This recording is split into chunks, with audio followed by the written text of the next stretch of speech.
Olá, eu sou Vladimir Aras, nós estamos aqui no Mito Concurso para falar sobre cooperação jurídica internacional e processo penal transnacional. Vou me apresentar rapidamente a vocês. Eu sou Procurador Regional da República, sou membro do Ministério Público Federal desde 2003, fui também promotor de justiça no Estado da Bahia e atualmente ocupo a função de Secretário de Cooperação Jurídica Internacional na Procuradoria-Geral da República. Na minha formação acadêmica, eu sou mestre em Direito Público pela Universidade Federal de Pernambuco e leciono processo penal na Universidade Federal da Bahia, na condição de professor assistente. Também leciono em diversos cursos de pós-graduação no Brasil e aqui com vocês no Mito Concursos para falar sobre este tema da cooperação jurídica internacional e as questões de processo penal transnacional. Nós teremos aqui nessa primeira parte do nosso curso uma visão geral sobre a justiça penal internacional e sobre a principiologia que rege esta disciplina, que se destaca tanto do processo penal quanto do direito internacional. Então nós estamos aqui num campo em que o direito internacional se encontra com o direito processual penal e, obviamente, com o direito constitucional e também com as matérias relacionadas com a tutela dos direitos fundamentais da pessoa humana, na medida em que nós vemos um conjunto normativo que conforma essa disciplina, que agrega tanto tratados de direitos humanos quanto tratados em matéria penal, que tem regulamentos sobre matéria de direito penal, de processo penal, e, num terceiro momento, também sobre cooperação jurídica internacional, que é o foco principal deste nosso encontro. Então, quando nós falamos justiça penal internacional, nós precisamos partir de alguns pressupostos relacionados com a estrutura do nosso processo penal no contexto das relações internacionais do Brasil. Todos sabemos que a Constituição de 1988 estabelece ali, logo nos seus primeiros artigos, uma principiologia que deve reger o Estado brasileiro, inclusive nas suas relações internacionais. E essas relações internacionais são regidas por dogmas, por fundamentos que estão inseridos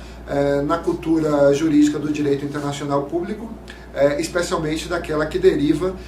dos tratados da primeira e da segunda metade do século XX. E que tem como meta permitir que haja relações pacíficas entre os Estados e que os Estados cooperem entre si para o progresso comum da humanidade. Então esse é o primeiro princípio que é importante assinalar quando nós cuidamos da cooperação jurídica internacional e do processo penal transnacional, que é o princípio reitor das relações internacionais do Brasil para com os seus pares na comunidade internacional, que é justamente esse princípio cooperativo, um princípio que reclama que o Estado brasileiro deve prestar todo tipo de cooperação, e aqui não só a cooperação jurídica, que é o nosso tema, mas também a cooperação no campo econômico, no campo do desenvolvimento social, no campo dos interesses mais diversos das relações entre os povos, que vão desde a economia, a saúde, a educação e aos temas de vizinhança e de fronteira. Quando nós particularizamos o tema da cooperação no contexto de segurança pública e de justiça penal universal, aí então é que nós passamos a considerar essa temática da cooperação jurídica internacional como uma disciplina em que se encontra, como eu disse, o direito processual penal e o direito internacional público. E eu digo aqui direito internacional público, mas sem deixar de fazer a ressalva de que para muitos autores a cooperação jurídica internacional ainda se situaria no âmbito do direito internacional privado. Há essa controvérsia se é direito internacional público, se é direito internacional privado. O certo é que se trata de tema de direito internacional que se agrega a aspectos, fatores da persecução criminal no seu aspecto transnacional ou no seu aspecto puramente internacional. E aí nós podemos fazer já uma segunda divisão, que é a divisão que considera a existência de um processo penal transnacional que deriva da necessidade de os Estados cooperarem uns com os outros para a persecução criminal de condutas ilícitas que sejam tipificadas como crime no território de um país ou no território do outro país. E aí então nós estamos no direito da violação do direito penal doméstico, ou seja, do direito penal local de um país X ou do país Y. Isso existe paralelamente a um processo penal que tem curso perante cortes internacionais estas que aplicam o seu próprio direito penal, ou seja, um direito penal supranacional, aquele que é estabelecido e instituído em tratados internacionais e que também resulta, obviamente, de um sentido cooperativo entre as nações. Essa diferença é muito importante porque há um conjunto de regras específico para cada uma dessas realidades. A realidade do processo penal internacional perante as cortes penais internacionais, tal como o Tribunal Penal Internacional, que funciona na cidade holandesa da Haia, como há um conjunto específico de regras para o processo penal transnacional, aquele que resulta da necessidade de capturar foragidos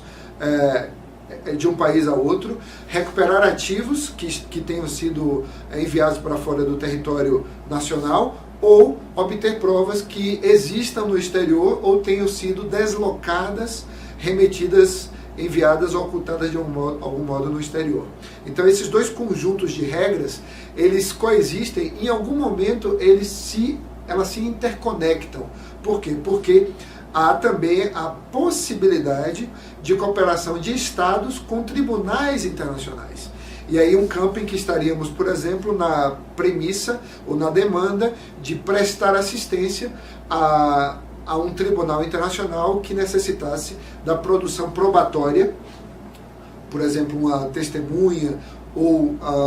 um documento que seja necessário para a persecução criminal perante uma corte internacional propriamente dita. Então, nesse contexto dos princípios que regem esta temática, nós já citamos o primeiro, que é muito importante, o princípio cooperativo, e precisamos lembrar também do princípio da legalidade. O princípio da legalidade, que é marcante nesse contexto, na medida em que grande parte desse marco normativo se estabelece a partir dos tratados internacionais e das convenções, que são instituídos para regulamentar as relações entre os Estados na persecução criminal transnacional, como também servem para instituir as regras penais e as regras processuais penais que serão colocadas em marcha, que receberão eficácia e efetividade a partir da atuação de órgãos supranacionais, como a Promotoria Internacional ou Procuradoria Internacional, que funciona junto ao TPI, ou as câmaras desse próprio tribunal que julgam as matérias que lhes são postas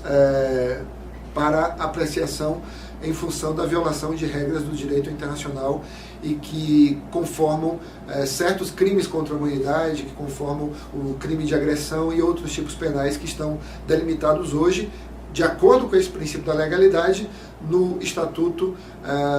de Roma de 1998, que foi o tratado que criou o Tribunal Penal Internacional. E esse aspecto é muito interessante porque nos faz lembrar das discussões que houve na segunda metade do século XX, especialmente a partir de 1946,